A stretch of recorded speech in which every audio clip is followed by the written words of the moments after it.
Entonces, veamos. El lunes tienen que entregar este avance que tiene que tener este contenido. La introducción, donde básicamente debería ir la motivación, justificación del tema, su revisión de literatura tanto teórica como empírica, su hipótesis, hechos estilizados, referencias y nada más. Entonces, veamos. Hace unos días recordé que la profesora Caravito, como ha sido asesora de tesis por muchos años, ella en sus trabajos de investigación utiliza una estructura muy buena que se puede tomar de referencia para tesis.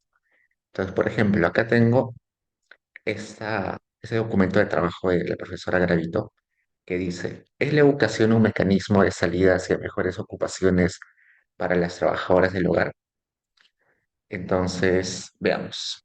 Como se van a dar cuenta, la profesora Gravito utiliza una estructura de tesis muy clara. Veamos.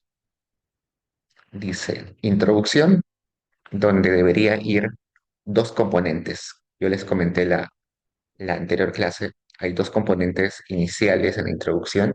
Una que es la motivación del tema y otra es justificar o vender tu tesis o tu investigación. Acá veo que estos párrafos, perdón, vamos a regresar. Este párrafo de acá dice, el trabajo del hogar remunerado es una ocupación llevada a cabo por trabajadoras con bajos niveles de calificación. Si bien una de las aspiraciones de las trabajadoras del hogar es educarse y salir de esta actividad, pocas lo logran a pesar de las oportunidades de empleo que el mercado ofrece para trabajadoras que no han culminado la educación básica. Cuando cambian de trabajo, la mayoría pasa a ser trabajadora independiente u obrera. ¿Es esta una salida hacia las actividades de mayores ingresos y mejores condiciones laborales?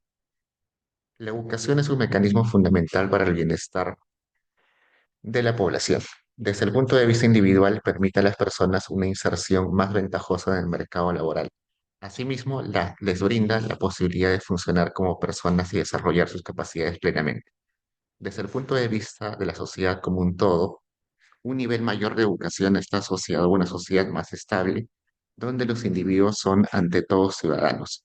Adicionalmente, una fuerza laboral calificada es más productiva al ser capaz de manejar tecnología avanzada, lo cual redunda en el crecimiento del producto.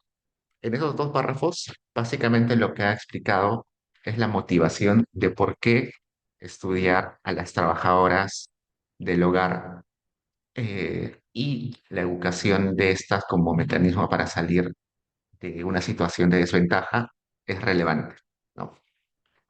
Siempre inicia su introducción con algo así. Recién en el siguiente párrafo va a empezar a decir que si bien es cierto, ese es un tema interesante, todavía no lo han estudiado, por tanto, este documento de trabajo es importante, ¿no?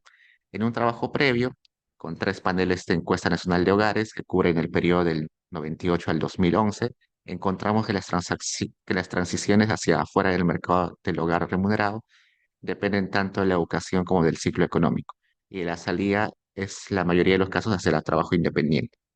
En este trabajo es nuestro objetivo analizar si efectivamente ante esa salida lleva mayores ingresos o mejores condiciones laborales. Ya. En esa segunda parte, donde uno justifica que su investigación o que su documento es relevante, normalmente se pone el objetivo, acá puesto objetivo, el objetivo de esta investigación, ¿dónde está? Este trabajo En este trabajo es nuestro objetivo, ¿no? Y ahí pone el objetivo de, de su trabajo. También podrían poner en lugar el objetivo la pregunta de investigación, ¿no?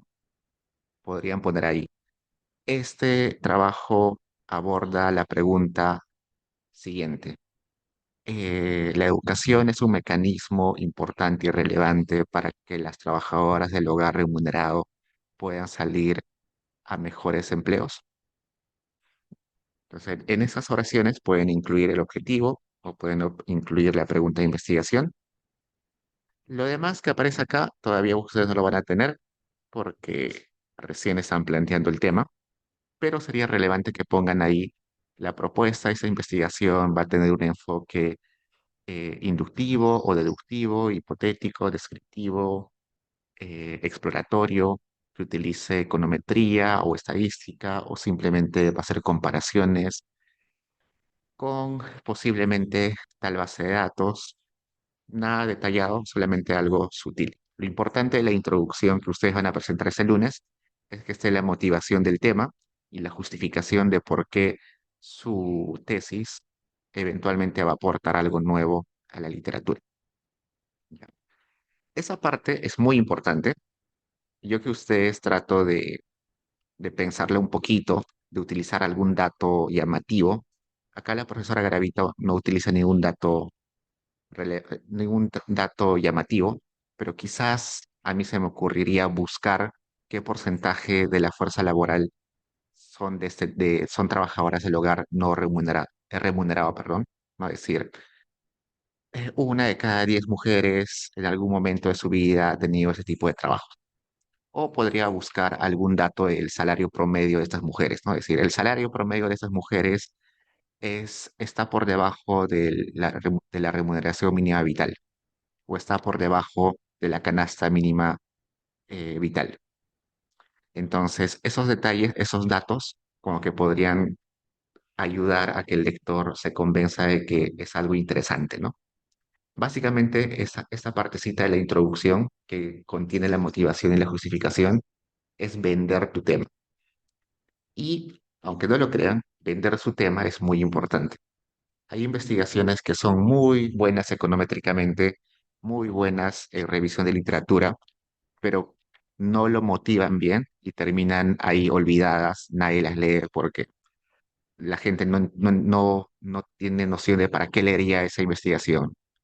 Mientras que, por otro lado, hay investigaciones que no tienen econometría muy sofisticada, que tienen solamente algunos gráficos estadísticos, que son muy simples metodológicamente, pero como lo venden de una forma llamativa, como lo venden como si esa investigación posiblemente pueda ser utilizada para decisiones de política pública, se hacen bien relevantes y se hacen bien famosas esas investigaciones. Entonces, no pasen por agua tibia esta parte de motivación y justificación dentro de la introducción, porque eventualmente puede ser eh, puede ser que eso les ayude a que la profesora les ponga un viso bueno a su tema, ¿no? Luego de la introducción veo que tienen que presentar la revisión de literatura. En la revisión de literatura, traten de hacer una revisión de literatura primero separado en dos, la literatura teórica y luego la literatura empírica. La literatura teórica es básicamente explicar eh, qué modelos conceptuales existen. Por ejemplo, en en esta investigación de la profesora Garavito, yo entiendo, así leyendo rápidamente, que está proponiendo que existe un modelito que se llama Mincer, ¿no? Un modelo teórico. Ese modelito teórico Mincer lo que te dice es que el capital humano, que se determina por la educación principalmente, tiene un componente principal para determinar los salarios y la situación laboral de la gente. Entonces es un modelo teórico, mucha gente lo critica, pero es un modelo básicamente. No sé, ella explica dónde nació esa teoría, eh, dónde se ha utilizado, solamente teóricamente, conceptualmente. Y en esa parte conceptual pueden ir de lo más general a lo más específico. Por ejemplo, decir, Por ejemplo, decir, la educación es importante para el mercado laboral. Eso es algo conceptual y totalmente general, pero luego pueden ir entrando más a detalle en su tema. Y luego dicen, en particular, en las mujeres trabajadoras, pero en las mujeres, la educación es bastante importante porque En las décadas anteriores, las mujeres no alcanzaban niveles de educación altos por el tema de restricciones de la sociedad, del machismo y todo eso. Entonces, la educación es una herramienta bien importante para poder cerrar esas brechas entre hombres y mujeres. Esta brecha aún es más importante en el tema del trabajo del hogar remunerado, porque acá están las mujeres que típicamente o normalmente son migrantes con poca educación, que tienen pocas oportunidades, entonces trabajan en las casas haciendo labores domésticas. Entonces, eh, lo que están haciendo ahí es irse de lo general a que la educación es importante, a decir que la educación es importante para las mujeres en específico y luego que la educación es importante en específico en las mujeres que trabajan en trabajo del hogar remunerado. Entonces, eso sería ideal en sus investigaciones, ir del concepto general a lo más específico, ¿no? Si están hablando quizás de cómo los precios de exportaciones impactan en el PBI, se pueden ir como que a lo general, ¿no? Todo lo que sucede en el exterior impacta el PBI. Eso es como lo general. En particular, los precios de exportaciones también impactan el PBI porque es el precio que recibimos por la venta de materias primas y en países como el Perú, ahí entramos a Perú, en países como Perú, que son de ingresos medios, exportadores, muy dependientes del exterior, es mucho más importante aún. Luego van restringiendo más y dicen no, sí, en los precios de exportación, pero en particular el precio del cobre, el precio del oro. Entonces, ir de lo general a lo particular. Eso en la parte de literatura teórica o conceptual. Luego, la otra parte es la parte de literatura empírica. En la literatura empírica, lo que tienen que poner es básicamente todo lo que se ha estudiado sobre este tema con datos, con econometría, con estadística. Posiblemente esa pregunta que tiene la profesora sobre si la educación es un mecanismo para las mujeres trabajadoras del hogar, tal vez se ha hecho para otros países, para Estados Unidos, para Colombia, se ha hecho para el Perú, pero en otro periodo. Entonces, si encuentran investigaciones que hacen estimaciones con datos sobre la misma pregunta de investigación, lo incluyen. Probablemente, si su tema es muy innovador o muy poco estudiado, no encuentren, pero pueden utilizar investigaciones parecidas. Por ejemplo, si en el caso de la profesora Garavito acá no encontraba exactamente trabajadoras del hogar, podría haber utilizado investigaciones de educación como mecanismo para conseguir mejores salarios. O educación, cómo impacta en la formalidad. Educación, cómo impacta en los niveles de pobreza. En caso no encuentre exactamente investigaciones sobre trabajadoras del hogar. Igual, si ustedes están trabajando el impacto de los precios internacionales sobre el PBI y no encuentran para el Perú exactamente, o no encuentran de los precios del cobre exactamente sobre el PBI, pueden incluir los precios de otros commodities, pueden incluir términos de intercambio, porque términos de intercambio incluyen eh, el precio del cobre y de otros de exportaciones y dentro de eso el cobre. Lo ideal es que en esa parte de revisión de literatura empírica esté todo lo que se ha hecho exactamente de esta pregunta en otros países, en otros periodos, pero si no es posible o si no encuentran, pueden hacer de algo relacionado. Listo. Y al final de esa sección de marco conceptual, tanto y también empírico, siempre pongan un párrafo donde hagan un balance de lo que han encontrado en esa revisión, ¿no? Vamos a ir por acá abajo. Vamos a ver si la profesora puso el balance o no. Se me ocurre, ¿no? Un balance que diga, luego de haber revisado la literatura conceptual, encuentro que hay muchos mecanismos por los cuales la educación afecta al bienestar de las personas, de esas trabajadoras. Sin embargo, esa literatura conceptual es muy amplia y yo considero que para el caso peruano esta teoría en específico es la relevante y por tanto es la que voy a utilizar para mi investigación. Hay otras teorías que también son interesantes, pero posiblemente no se puedan aplicar en el Perú porque los supuestos detrás de esos modelos son totalmente fueras, son válidos para otros países, pero no para el Perú. Luego, luego de haber revisado la literatura empírica, encuentro de que eh, todos los resultados son positivos, es decir, que la educación mejora la situación de las mujeres trabajadoras del hogar. Sin embargo, todavía no se ha hecho una investigación para el Perú o no se ha hecho una investigación para periodos recientes. En ese sentido, mi investigación está acorde a ello porque va a llenar ese vacío. Entonces, al final de esa revisión de marco teórico y conceptual, hace un balance de lo que finalmente ustedes han encontrado útil y si de verdad su investigación al final, después de esa revisión, sigue siendo relevante. ¿Qué más? Luego encuentro que tienen que poner hipótesis.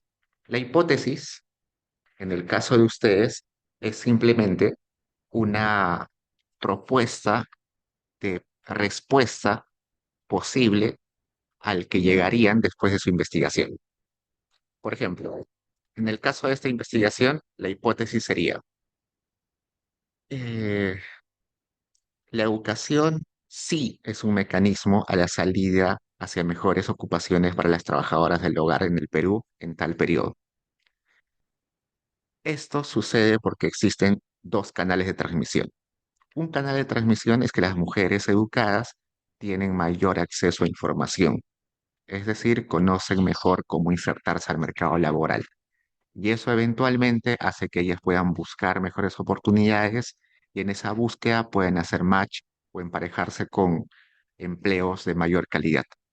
El otro canal por lo cual la educación puede mejorar la situación de las trabajadoras es que mejora su capital humano.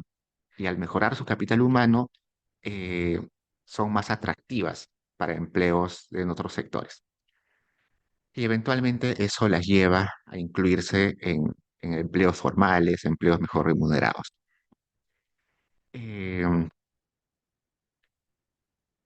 esta respuesta o esta hipótesis está acorde a lo que tales autores han encontrado también para tales países y para tales periodos. Por tanto, yo creo que lo más factible es que estos canales también se cumplan para el periodo y el país donde yo estoy estudiando. Y simplemente eso es su hipótesis, como que responder a la pregunta de investigación y argumentando un poquito por qué creen que esa va a ser la respuesta. No solamente es decir, sí, la educación mejora la ocupación de las mujeres trabajadoras del hogar. No, no solo, sino que luego tiene que extenderse y decir por qué canales existen, por qué la educación, qué ocasiona la educación para que finalmente pueda afectar al, a la ocupación de las mujeres.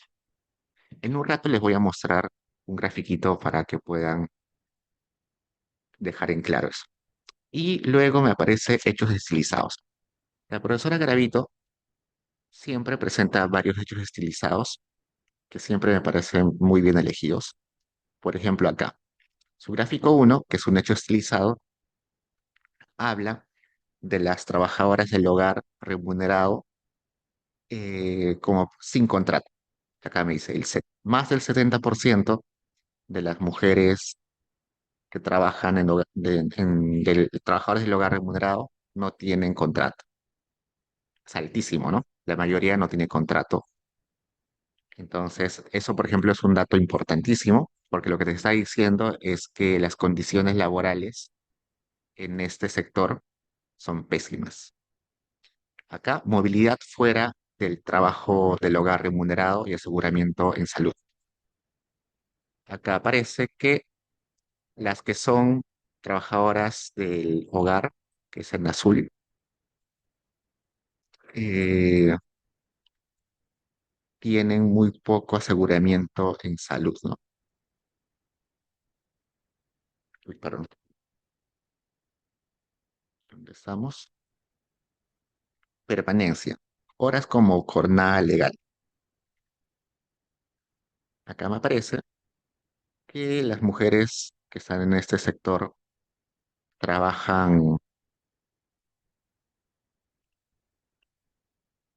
esto no lo entiendo mucho, permanencia entre trabajadores. Vamos a leer el texto para ver qué dice ese gráfico. Mm, Vamos a leer a ver, gráfico 3. En el gráfico 3A presentamos el promedio de ingresos reales mensuales de aquellas trabajadoras del hogar que mantienen su ocupación como porcentaje de la remuneración mínima vital, mientras que en el gráfico 3B hacemos lo mismo para aquellas trabajadoras del hogar que salen a otra ocupación. Ah, está comparando las que se quedan en el trabajo del hogar remunerado y las que salen de trabajo. Básicamente, todos estos grafiquitos lo que están tratando de decir, o lo que están tratando de convencer al lector, es que los trabajadores están en pésimas condiciones.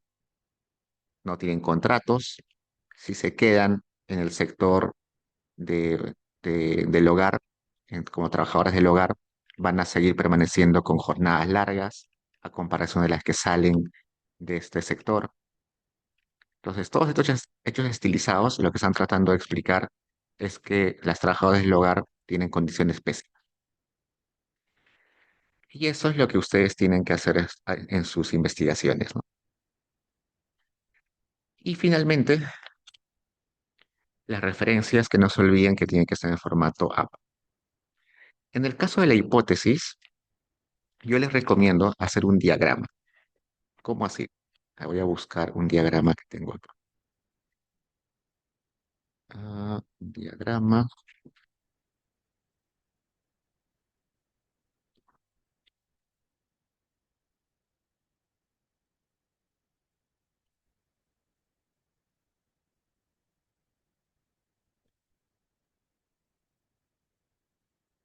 A ver, diagrama.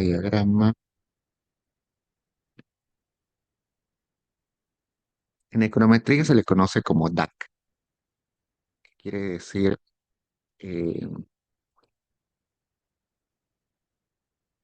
un DAC quiere decir que es un diagrama acíclico, eh, ah, un Directed Acyclic Diagram. ¿Qué quiere decir eso? Vamos a mostrar acá. ¿Dónde está? Ya. Esto es un ejemplo. Este ejemplito lo que les está diciendo es lo siguiente. Supongamos que su investigación tiene que ver con si la cantidad de policías reduce el crimen, ¿no? Su pregunta de investigación es, ¿la cantidad de policías per cápita en una región, en un departamento, reduce el crimen? ¿No? Esta es su variable X, esta es su variable Y. Si bien es cierto, hay una dirección, hay un efecto directo de tener más policías en el crimen, ¿no? Puede haber otros canales por los cuales la policía afecta al crimen. Por ejemplo, acá te dice, policías afecta la expectativa de las ganancias del crimen. Entonces, resulta que si hay más policías, se hace más costoso para el delincuente robar, ¿no? Porque corre el riesgo de ser atrapado. Entonces, tener más policías reduce ese beneficio y por tanto ese beneficio para el delincuente en costo-beneficio reduce el crimen. Pero resulta que tener más policías a veces está determinado porque antes había mucho crimen, ¿no? Por ejemplo, en el Callao hay un montón de policías. ¿Por qué? ¿Porque el crimen es bajo? No. En el Callao hay un montón de policías porque históricamente había mucho crimen. Entonces, antes, inicialmente, había mucho crimen. Como había mucho crimen, entonces se mandaron más policías y el hecho de que haya más policías ocasiona de que el crimen pueda reducirse. Pero también resulta que el crimen del pasado, el crimen histórico, puede afectar al crimen actual, ¿no? Por path dependence. Si antes había más crimen, ese crimen se resiste en terminarse, así que sigue habiendo crimen. ¿Qué más? Si había mucho crimen antes, resulta que eso puede afectar que haya más sentencias por robo o por delincuencia. Y como habían más sentencias por delincuencia, entonces eso hace que sea más costoso robar y eso afecta al crimen. Pero resulta que también puede suceder de que, de que esto de que haya más policías es porque a una autoridad se puso, no sé, se puso terco una autoridad para reducir el crimen. Entonces es la autoridad el que decide tener más policías en cada región y a la vez es el que decide que el Poder Judicial puede hacer mejor su trabajo. Entonces, este diagramita, que se llama un diagrama acíclico dirigido, lo que te está diciendo son los canales mediante los cuales una variable afecta a la otra. Este es un poco complejo, hagamos uno nosotros mismos. Acá vamos a poner eh, PowerPoint. Voy a hacer un gráfico al toque y ustedes pueden hacerlo con sus propias investigaciones.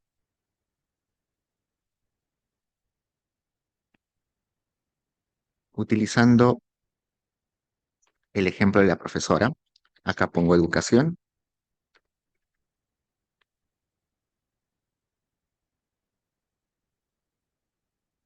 y acá pongo, no sé, vamos a poner salarios, ¿ya?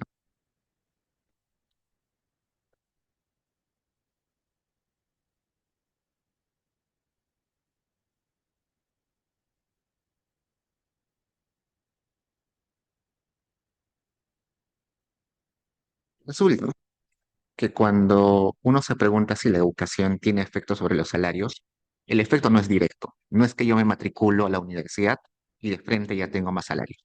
No es que yo apruebo un año más de universidad y de frente tengo más salarios. No, no, no es así. En realidad existen canales. Por ejemplo, a mí se me ocurre que un canal de la educación es, vamos a poner acá,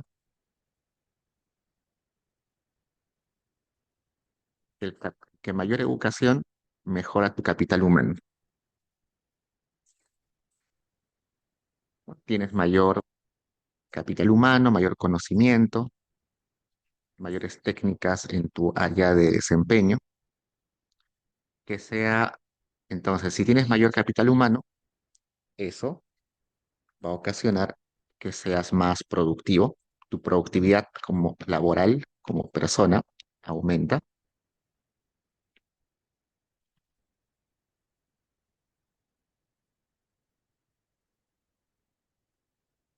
Y si eres más productivo, vamos a copiar esa flecha acá, el capital humano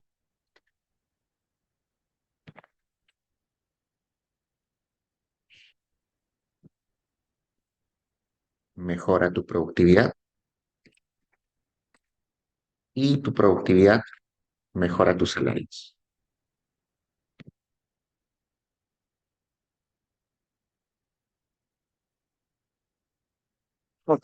Otro canal que yo podría encontrar. Si uno tiene más educación, probablemente tenga una mejor red de contactos, ¿no? Porque como fuiste a la universidad, probablemente conozcas más gente. Acá puedes tener redes profesionales.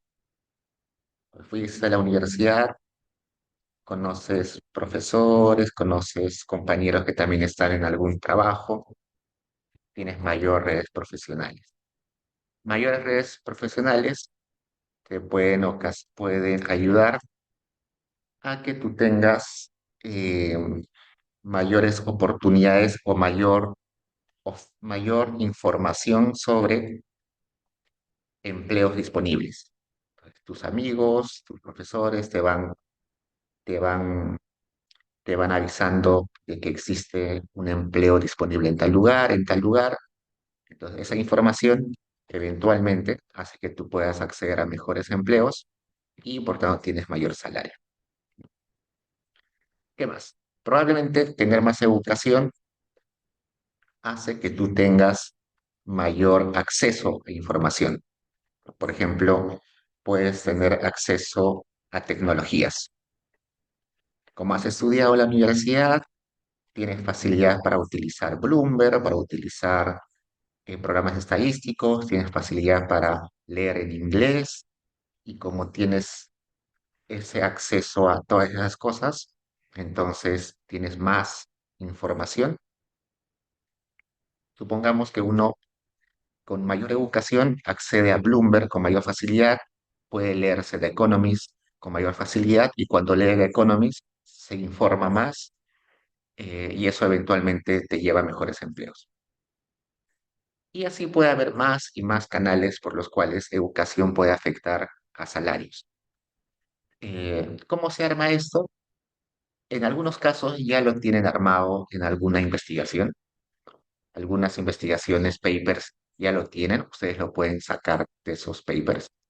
Y en otros casos, ustedes lo pueden armar dependiendo de lo que estén leyendo en el marco conceptual. Otro ejemplo, un ejemplo rapidísimo para terminar. Supongamos que yo estoy investigando cómo Caliwarma afecta al bienestar de los hogares. Entonces, Caliwarma, el niño es inscrito en Caliwarma y de frente su familia es feliz. No, no. En realidad hay variables que intermedian ese efecto. Por ejemplo, Caliwarma puede dar acceso a alimentos y el acceso a alimentos al niño genera un ahorro para el hogar, porque el hogar ya no tiene que generar, ya no tiene que pagar los desayunos. ¿Qué más? El acceso a alimentos, por otro lado, eh, acceso a alimentos. Otro canal. Caliwarma mejora la calidad de los alimentos. Probablemente acceso a calidad. Probablemente si uno desayunaba, si el niño desayunaba, eh, el niño desayunaba en su casa, le iban a dar simplemente un pan y un té, pero ahora en Caliwarma tiene alimentos más balanceados, alimentos con más nutrientes, y ese acceso a calidad de alimentos mejora la nutrición del niño. Y como el niño está mejor nutrido, entonces su familia va a estar más feliz.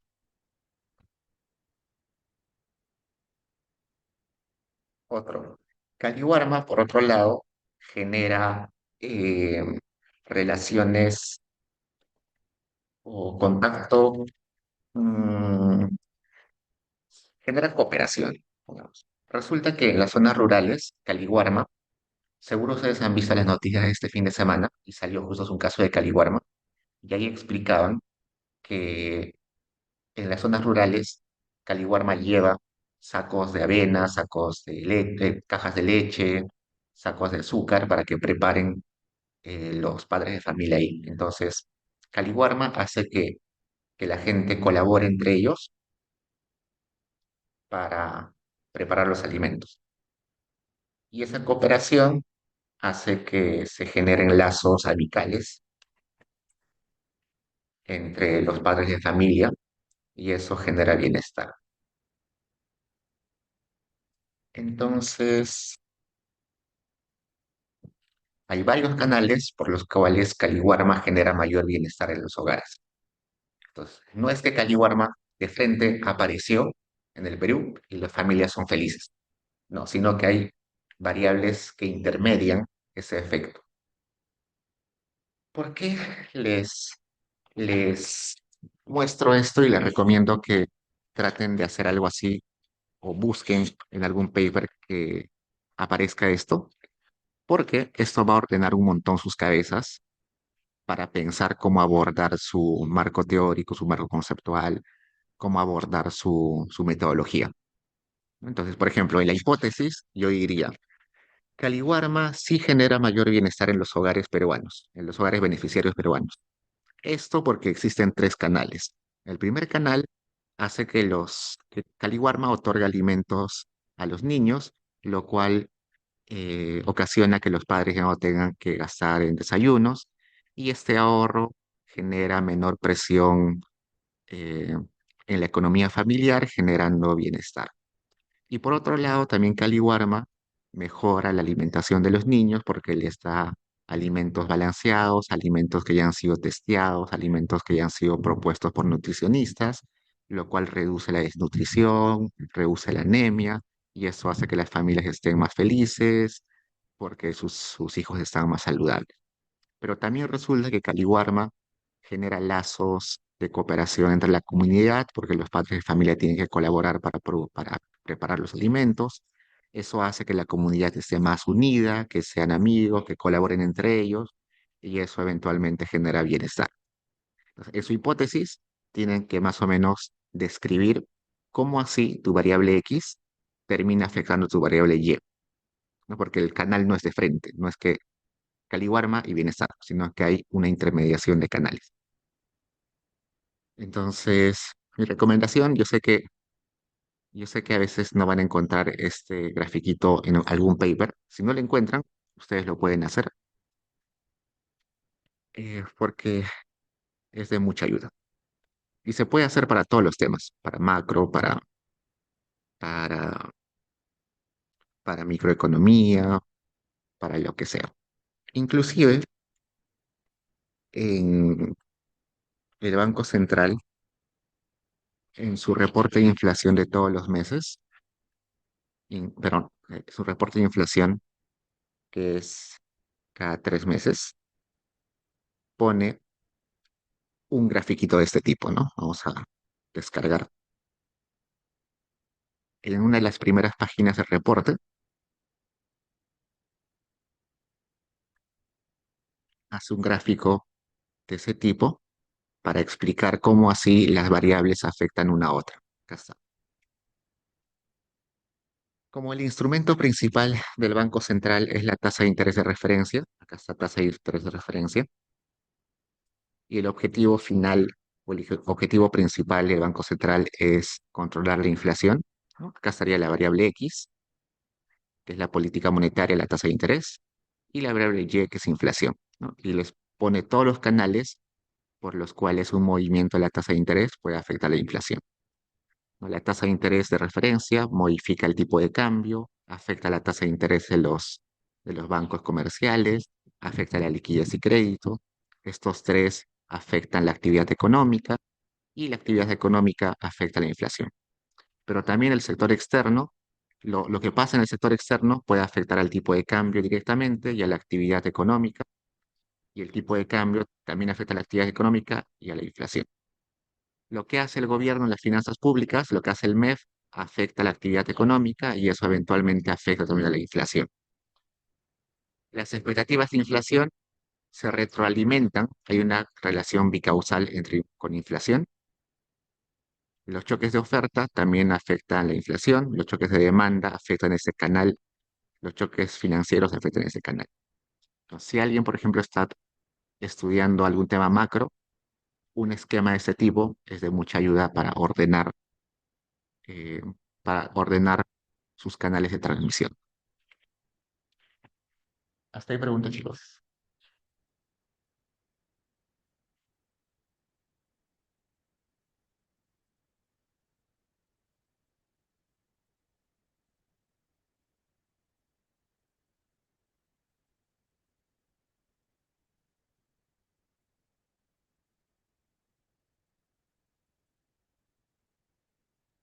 Ok, chicos, eso es lo que les quería contar hoy. Simplemente como que darles unas recomendaciones, un marco general de qué pueden poner, cómo pueden ordenar su entrega. Así que por mí, por mi lado, esto es todo lo de hoy. Igual el lunes voy a estar en la universidad. Si necesitan preguntas específicas, voy a estar de 11 a 1 de la tarde. Y también me voy a quedar un ratito acá por si alguien tiene preguntas sobre sus temas en específico. ¿Sí? Entonces me quedo y con los que no necesitan quedarse, Ya nos vemos en 2 semanas. Cuídense.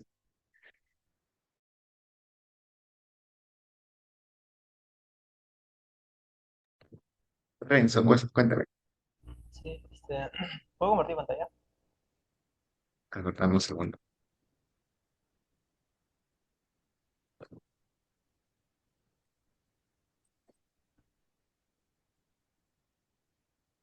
Ya puedes compartir.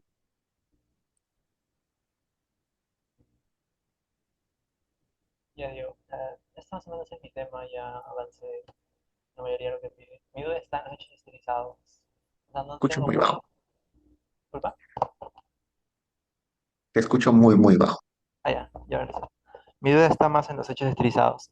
O sea, ya avancé todo. No sé cómo podría ser. O sea, he avanzado un poco. Por lo que tengo entendido, por lo que he leído del paper, es que son datos que pasan, ¿no? Tipo estadísticos, y he puesto esto.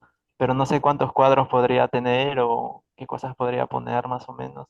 Porque también Ah, tengo lo a ver, de, ¿tu también tengo tema el cuál es? A informe ver, del, esto, determinantes de la participación. determinantes de la participación directa en el mercado de pequeños productores campesinos. Ya, por ejemplo, ahí tu variable X, perdón, tu variable Y es participación directa en el mercado de pequeños productores, ¿no? Ajá, Ya, yo lo que pondría ahí, por ejemplo, es un grafiquito de la cantidad de productores en general que sean, que vayan al mercado, que no vayan al mercado, ¿no?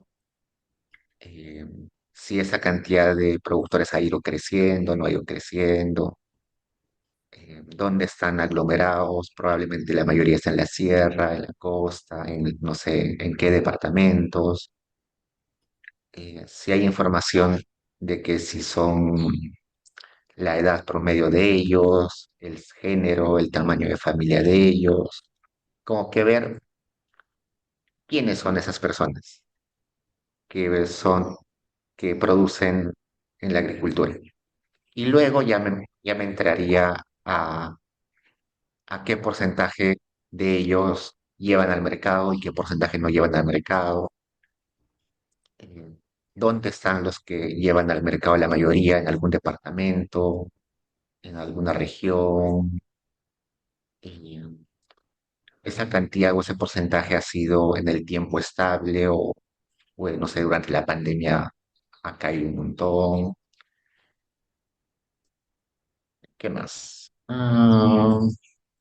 Y como tus investigaciones son determinantes, sería bueno separarlos por, está bien, el género, la edad promedio, el tamaño de familia, la educación promedio, ¿no? Si encuentras, ¿no? La educación sí. promedio, ¿qué más? Bueno, el departamento, la región natural, costa, sierra, selva, ¿no? En tu caso, como que es más de describir las características de ese grupo, ¿no? Sí, Diego, otra consulta. La definición de pequeños productores, o sea, hay varias definiciones. Una que es cuando trabajan con mano de obra directa, pero acá como lo ponen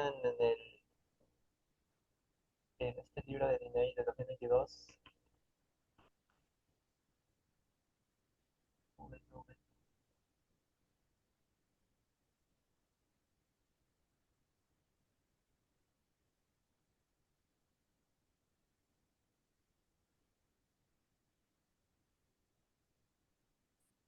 No lo encuentro acá, pero acá sí, sí lo copié. Lo que dicen, lo definen como pequeños productores a esto, a las unidades agropecuarias del país que comprenden hasta menos de 50 hectáreas, esa es mi duda. O sea, 50 hectáreas, no sería 5.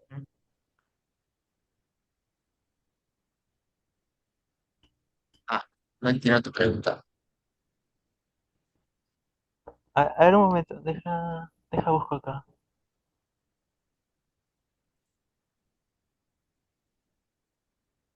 Aunque, un momento, acabo de encontrar No algo. entiendo no te escuché bien.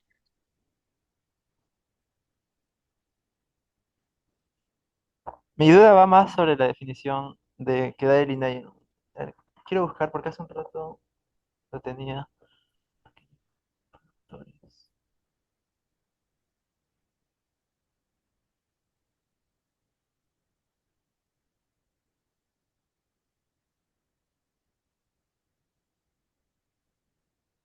Allá, acá.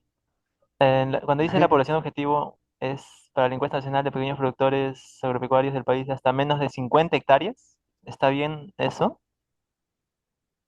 No, ¿O estos es un son error? pequeños y medianos, ¿no? Ajá. ¿O es un error de tipeo? Porque se me hace raro que sea 50 hectáreas. No, no. Medianos también son 50 hectáreas. O sea, tú solamente quieres pequeños. Ajá. No, pequeños debe ser menos. O sea, esas 50 hectáreas es para pequeños y medianos. Pero si tú quieres solo pequeños, tienes que buscar la definición, que creo que es 10 hectáreas, algo así. Sí, la acabo de encontrar ahorita, por eso es esta mi duda. Con respecto a las unidades por de mayor protección. Menores de 50 hectáreas, 50. Ah, Ah, no, no, no dice pequeños, antes dice... eso sí habría que buscar a qué se define como pequeños, ¿no? ¿Y dónde podría encontrar eso, más o menos? Porque ese es del INEI y supuestamente en el INEI debería poner eso, pero no, no lo pone. Sí, buena observación. Pequeñas unidades.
A ver, déjame buscar.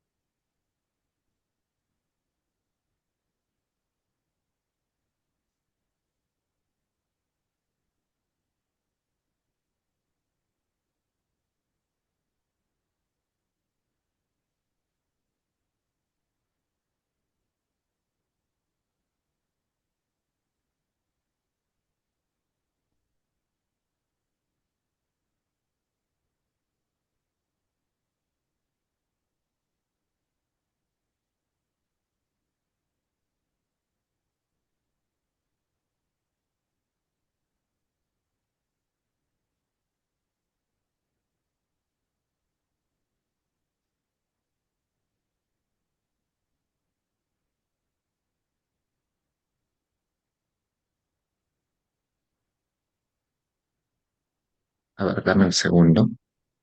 Sí, está bien, espera, espera. Estos son cálculos. Estos son cálculos. Yo acá te enumeré, o sea, la 5, de bienes económicos, la 1, la 2. No, caso lo rayé. Lo que está encerrado es lo comporta de la 2.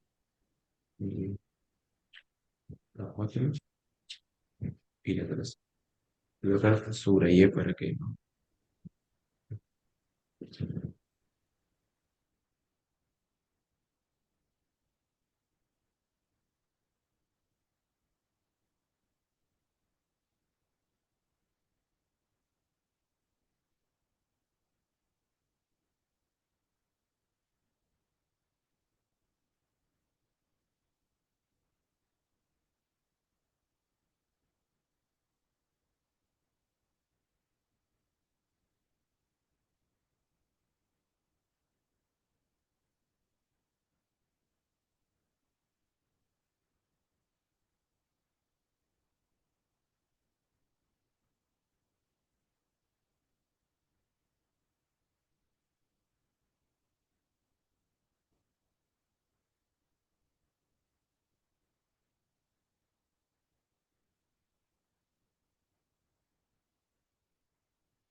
A ver, o sea, en la fuente del INEI no encuentro, pero en general como que en los artículos de, de prensa sale que unidad pequeña se entiende que es 5 hectáreas, pero no encuentro el INEI. ¿Cómo puedo buscar eso? O sea, como para citarlo, de 5 hectáreas. Pongo, así nomás, pequeñas unidades agropecuarias. Porque también he leído algunos artículos donde lo definen como aquellos que trabajan con mano de obra directa, pues, o sea, con familiar o así, no de manera intensiva. Sí, parece que el INEI no categoriza eh, exactamente con el tamaño de hectáreas, ¿no? Sino con otra definición. Bueno, en este caso, tú no necesitas, o sea, como eventualmente tú vas a utilizar datos del INEI. Ajá. Ah, mira, acá encontré, espérame.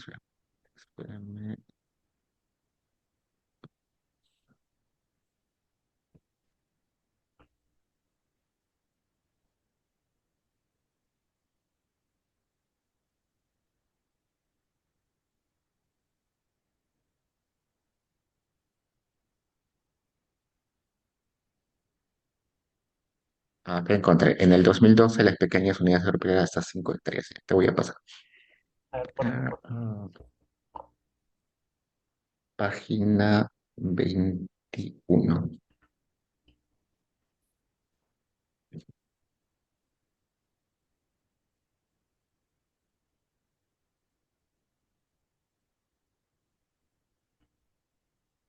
Página 21.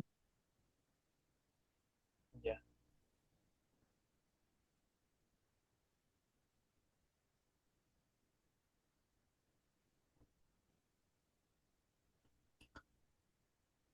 O sea, en realidad 323 creo. Ah, ya, O de sea, texto. pero ahí, 21. Ahí arriba dice, pequeñas unidades agropecuarias hasta 5 hectáreas. Ya, gracias, Diego. Y una última duda más de declaración. Entonces, los hechos estilizados son a partir de la variable y, no de x. O sea, tomando como una ecuación así. O sea, tengo que mostrar la En, evolución de y, las características de y, que en este caso son los pequeños productores. en tu caso, claro, porque el tuyo es determinantes, ¿no? Ajá, Entonces, sí, porque tienes un montón de determinantes, sería imposible hacer de cada uno de los determinantes. Entonces, principalmente tienes que enfocarte en tu Y. ya, ya, gracias, Diego. Gracias, gracias. Vamos. Gracias.